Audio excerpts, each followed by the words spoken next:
La compactación con rodillo densifica la capa asfáltica para producir un pavimento denso y homogéneo. Cada mezcla asfáltica se comporta de manera diferente. El número y tipo de rodillos, la cantidad de pasadas de la compactadora, la temperatura adecuada y los ajustes necesarios para una compactación varían según cada mezcla asfáltica.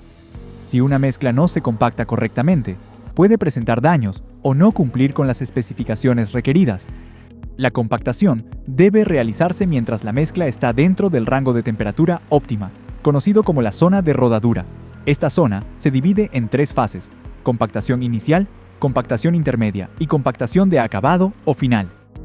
La compactación inicial es la primera pasada sobre la capa recién colocada para asentarla. En esta fase, normalmente se utilizan rodillos vibratorios de acero para lograr la densidad óptima. Cuando empezamos con el rodillo inicial, buscamos el punto crítico de compactación. El operador da una pasada y nuestro técnico de control de calidad la comprueba. Luego la compactadora vuelve a pasar y el técnico la vuelve a comprobar.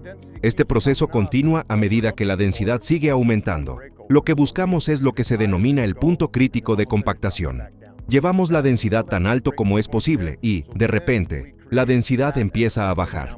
Entonces sabemos que ese es el punto límite y con eso definimos nuestro patrón de compactación inicial. A continuación, la compactación intermedia densifica aún más la mezcla antes de que alcance la temperatura final de compactación. Generalmente, se emplean rodillos neumáticos en esta fase, aunque en ocasiones se utilizan rodillos vibratorios u oscilatorios.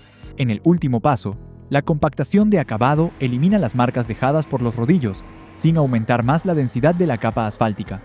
La capa asfáltica aún debe estar ligeramente caliente en esta etapa. En esta fase, se utiliza un rodillo de acero estático o un rodillo vibratorio de acero en modo estático. Durante la compactación, el operador controla varias variables, como la velocidad del rodillo, el número de pasadas y el patrón de rodadura. El operador debe trabajar con el técnico de control de calidad para optimizar el patrón de rodadura y lograr la densidad requerida a medida que cambian las condiciones durante la pavimentación. Cuanto más rápido pasa un rodillo sobre un punto, menos tiempo permanece el peso del rodillo en ese lugar. Se aplica menos fuerza de compactación a la mezcla y la densidad que se obtiene por cada pasada disminuye. La velocidad óptima del rodillo es el ritmo más lento posible que aún mantenga el paso con el tren de pavimentación, normalmente no más rápido que el paso de una persona caminando. Una velocidad demasiado lenta deja que la capa asfáltica se enfríe antes de compactarse, y una demasiado rápida no aplica suficiente fuerza de compactación. Ambos casos pueden dar lugar a una compactación deficiente. Una vez establecida, la velocidad del rodillo no se debe cambiar, a menos que no se estén cumpliendo los requisitos de densidad. El otro factor que el operador puede controlar fácilmente es el número de veces que el rodillo pasa sobre una sección. Cada punto de la capa asfáltica requiere un número específico de pasadas para alcanzar la densidad requerida, y todos los puntos deben recibir la misma cantidad para lograr un pavimento uniforme. En proyectos grandes, puede haber múltiples rodillos trabajando en patrones complejos. Cada rodillo tiene una cantidad de patrones que debe seguir y deben ser consistentes. Los operadores tienen que ser diligentes. Así logramos la compactación óptima.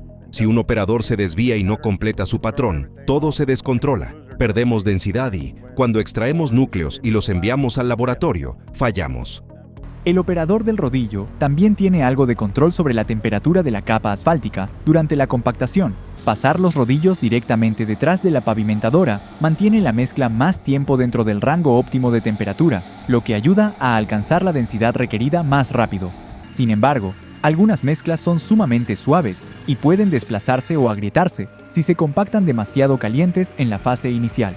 El operador puede retrasar un poco el inicio, pero la compactación debe completarse antes de que la mezcla se enfríe y no tenga la temperatura adecuada de compactación. Esto puede requerir compactadoras de rodillos adicionales. Estas son algunas buenas prácticas a tener en cuenta. Comenzar y detener gradualmente el rodillo. De lo contrario, la capa recién colocada podría agrietarse. Detener los rodillos de acero en ángulo o sobre el pavimento adyacente para evitar la formación de protuberancias o bultos. Si se gira el rodillo mientras está detenido, la mezcla podría agrietarse. Apagar los sistemas de refuerzo de compactación en rodillos vibratorios y oscilatorios cuando la máquina se detenga. y no volver a activarlos hasta que el rodillo esté en movimiento. La compactación adecuada de la capa asfáltica es el producto final y puede hacer que el proyecto tenga éxito o que fracase. Se puede tener el pavimento más bonito del mundo, el mejor asfalto, pero si no se compacta bien y no se alcanza la densidad óptima según las especificaciones requeridas, habrá que retirarlo y reconstruirlo.